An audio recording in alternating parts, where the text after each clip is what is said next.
When we're hunting whitetail deer in the state of Florida, we do hunt in a lot of hot weather, and there's numerous ways to control that.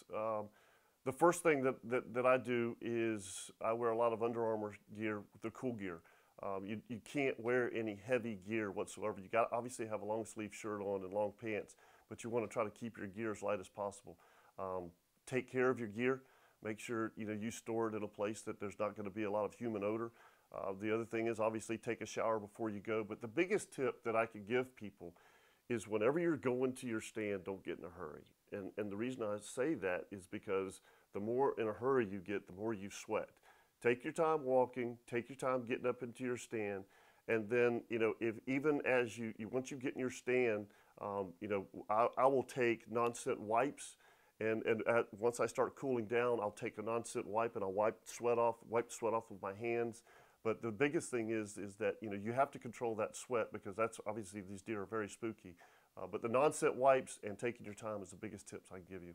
Why we don't use very many calls and rattle in the state of Florida. We talked about this a little earlier. We really don't have, again, what's a true rut. We don't have that 2-week period where bucks are fighting and bucks are chasing does and they're grunting. And a lot of times in the state of Florida, if you hit the horns, the deer go the other way. They're really not sure exactly what's going on, or they've done their fighting 2 months prior to that when there was no hunting season. A grunt call is basically useless in the state of Florida. I've tried it, and it's to the point to where I've actually been able to see deer hit the grunt call and they'll look up and go the other way. The biggest thing in Florida, again, is you've got to make sure that you keep everything quiet and control your scent. An average buck, actually, an average buck in the state of Florida is just probably like a lot of other states right now. It's gradually gotten bigger. I mean, there's more QDMA going on.